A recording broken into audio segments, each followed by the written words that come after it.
Эгерде угуп алыңыз, кимдин жүрөгү ибадатка ачылбаса, ибадатка тартылбаса, имандын даамына ачылбаса, ал көп истигфар тобо кылыш керек. Эмне кылыш керек? Астагфируллах ва атубу илейх көп айтыш керек. Миңдегенде айтыш керек. Себеп дегенде бул жүрөк совсем катып калган. Карайып калган. Акыйкат кирбей калган. Аллахтын демек бул хидая, бул себеп дегенде бул хидаят, бул нур да. Ошо иншалла бул көп истигфар тобо кылсын дейт алымдар. Аудио Кур'ан сүрөлөрдү угуп уктасам болобу? Адепсиздик болуп калат.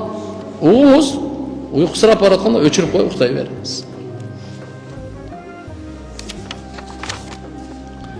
Assalamu alaikum ustaz, wa alaikum assalam. Men özüm programistmin. Davat menetine bir soğuktu iş yasayın degen. Mende bir joo var. Siz menen kavarlaşsak jakşı olmak. Allah razı olsun. Sancar deyt. Telefon. Meyli buyursa inşallah jakşılıkka daima bölüşkөнгө daярбыз.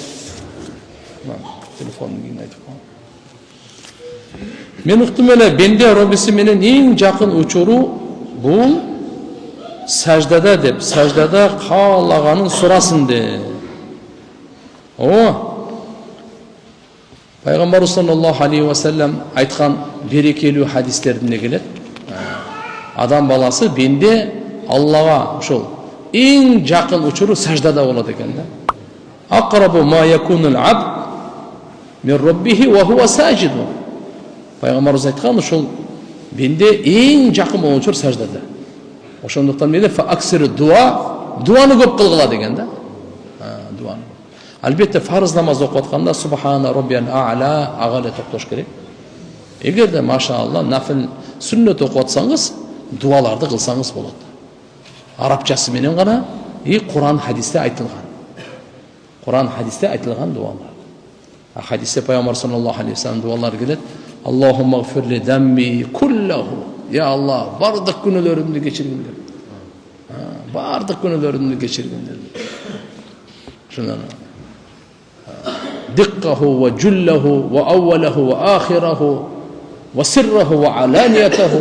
Ya Allah, bardıq günülörümdü geçirgindir. Kiçinesi olsun, çoğu olsun, açığı olsun, açık aykın, jaşırını olsun, algaçkı giyinkisi olsun, günülörümdü geçirgindir. Жаңыдан намаз окуп баштайын дедим эле. Үйрөнгүчө телефон коюп окусам болобу? Жок. Сырттан талим алганда бизде Ханафи мазхабта намаз бузулуп калат. Сырттан коюп алып окуп, бияктан ичинде туруп окуй берем, намаз бузулуп калат. Анан көрө болушунча үйрөнө бериңиз, акырын окуй бериңиз. Сырттан үйрөнүңүз, бирок намазга киргенде жок. Банкта доллар алып, телеграмдан сатабыз. Чорный рыноктон тапканыбыз кандай болот? Телеграмдан кандай сатат? Жарыя кылып, сайт менен банктан алат, анан сатат. Кара, биздеги Кыргызстан мамлекетинде жашап атабыз, мыйзамдуу өлкөдө. Кайерге мыйзам уруксат берсе, ал жерде болот, мыйзам уруксат берсе болбойт. Шариятта буну ачыгын айтып коет. Шарият кайсын жерде өзүн айтат? Мисалы адам светофор турат, пешеходный ден турат, жана башка мыйзам болот. Буну сактабай турган болсок, бунун бардыгы эмне үчүн кылынган? Бардык элдин коопсуздугу, амандыгы, укугу сакталган. Ошон үчүн иншалла шарияттагы ушундай эрежелерди колдойт. Албетте, туура эмес нерселерди, зулумдуктун жолунда эрежелер болсо, аны колдобойт ал. Мына сиз айтып атканыңызды мен билбейм азыр кандай экен. Мисалы банктан мен деле акча алып туруп сата берсем боло берет. Ал эмнеси бар ал? Эгерде бир жерде бир жашыруун, туура эмес нерсе, движениялар болсо, анда болбойт ал. Аны обменкада баары эле сатып атат, банктарда баары эле сатып атат. Алып туруп сатсаңыз эчтеке эмес. Телеграмдан сатасызбы, башкадан да. Assalamu alaikum ustaz, кандайсыз? Менде бир суроо бар, алхамдулилlah, жакшы. Пайгамбар саллаллаху алейхи ва саллям айткан экен, ким бир намазды калтырып, кайра анан казасын окуган учурда